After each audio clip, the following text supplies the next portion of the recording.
As the veritable avalanche of new utes, particularly from Chinese manufacturers, gathers more pace, it is often easy to forget the ones that were already here, often overshadowed as they are by the big sellers in the segment, the Ford Ranger and Toyota Hilux. That includes the GWM Cannon, which was also recently overshadowed by its own bigger Cannon Alpha brother that made waves by being the first full hybrid ute on sale here.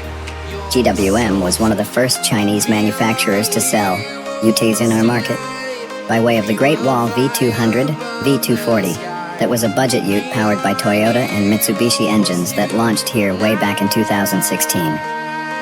It later became the Steed, although sadly, it never wore its domestic market name of Wingle here, and remained a remarkably cheap, if very, very basic and quite poorly built vehicle. Read more GWM Cannon Alpha Ultra Hybrid review. Truck and tech former Holden, handling guru Rob Trubbiani joins. GWM in Australia GWM Tank 300 Turbo Diesel. Now there are 3 engines in the range, that is. But with the shift from Great Wall Motors to GWM came an all-new ute, one that was a significant upgrade over the old Steed, yet still remained remarkably well-priced while avoiding the shoddy build quality of its predecessor. Originally just called the GWM Ute, the Cannon that launched in 2021 was a properly convincing package that boasted a luxurious interior, to go with that impressive build quality. With really only a slightly wheezy and turbo lag-inflicted 120 kW 400 Nm 2.0-liter turbo diesel 4-cylinder diesel engine letting it down. But even then, for the money, it was an impressive package. Now GWM has addressed the biggest problem with the Cannon by replacing the old diesel with the shiny new 135 kW 480 Nm 2.4-liter turbo diesel, 4 straight from the bigger Cannon Alpha. And what a difference it makes. While there is still a touch of turbo lag, the new engine is considerably more responsive and flexible than the old one, with a nicely strong mid-range and a considerably more refined nature, noticeably perkier off the line and happy to rev out. Further than the previous engine, the Cannon now feels strong and capable on the open road, effortlessly keeping up with the flow of traffic, rather than having to be rode along like the old one. Overtaking is also easier thanks to that more generous mid-range grunt too. The Cannon Lux is broadly spec'd similarly to a Ford Ranger Sport, but is, as you probably guessed, is priced considerably lower than the Blue Oval offering.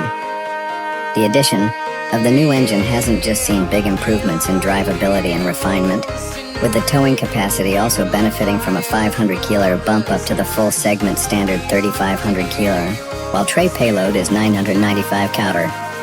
The updated Cannon is only being sold in New Zealand as a single specification Lux model, standard with 4WD, a 9-speed automatic transmission with a low-range transfer case, and an electronic locking rear differential. The Cannon Lux is broadly spec'd similarly to a Ford Ranger Sport, but is, as you probably guessed, is priced considerably lower than the Blue Oval offering, with the Ranger landing at $69,990 while the Cannon retails at $43,490. This price difference does show up in the Cannon's ride, handling, and performance, but only because the Ranger has shifted the goalposts so far in all those regards. Compare the Cannon to a Hilux or Navara, and it matches them, even exceeding them when it comes to interior appointments. And that interior is particularly impressive given that budget price tag, with good quality synthetic leather throughout the slick and restrained cabin.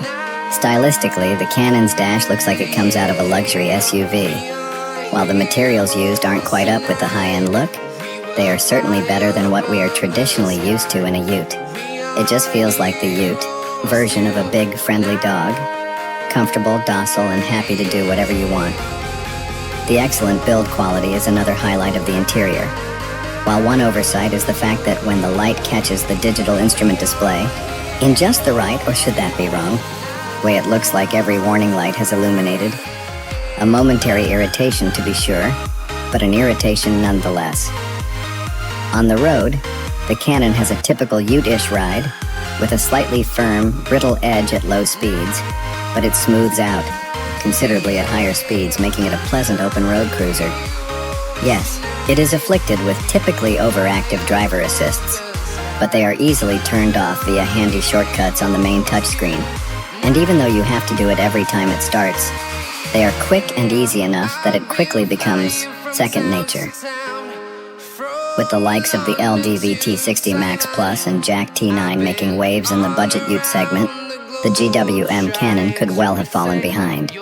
But the new interior and vastly better engine do more than enough to not only keep it competitive, but also arguably take the lead in the segment. How much is the GWM Canon Lux? While our Australian cousins get a full range, the GWM Canon comes to New Zealand as a single model specification, Lux, and costs $43,490. What are the key statistics for the GWM Canon Lux? The Canon gets a new 135 kilo 480 Nemir 2.4-liter turbo diesel 4-cylinder engine hooked up to a 9-speed automatic transmission with low range, and an electronic rear diff lock is standard. The Canon can carry a payload of 995 kilo and has a braked towing capacity of 3,500 kilo. Is the GWM Canon Lux efficient? GWM claims a combined average fuel consumption figure of 8.4 100 kilometers for the Canon in this part of the world, but that is calculated under the outdated and inaccurate NEDC test that the Australian ADR 8102 standards frustratingly still use. The 3PWLTP converted figure is 10.2L 100 kilometers, which is far closer to reality. Is the GWM Canon Lux good to drive? It's a very traditional ute, so don't expect Ranger levels of ride quality and handling, but it is certainly better than a lot of its competitors in this regard, particularly those in its price range. Is the GWM Canon Lux practical? The Canon boasts a decent amount of rear leg room for a ute, and if you want more, then there is the bigger Canon Alpha. And of course it's a ute, so there is a big tray out the back, although it does lack its bigger brother's very clever, split two-way tailgate that is remarkably useful. What do we like about the GWM Canon Lux? It just feels like the ute version of a big, friendly dog. Comfortable, docile, and happy to do whatever you want. Big, comfortable seats, and impressive interior quality make it a very compelling package in the sector. What don't we like about the GWM Canon Lux? The weirdly yellowish dash lights are often genuinely difficult to see in certain light conditions, while some of the menus in the infotainment system are dense and confusing to navigate. What kind of person would the GWM Canon Lux suit? Someone in the market for a capable workhorse with a surprising amount of interior quality, and who doesn't want to spend Ranger or Hilux money.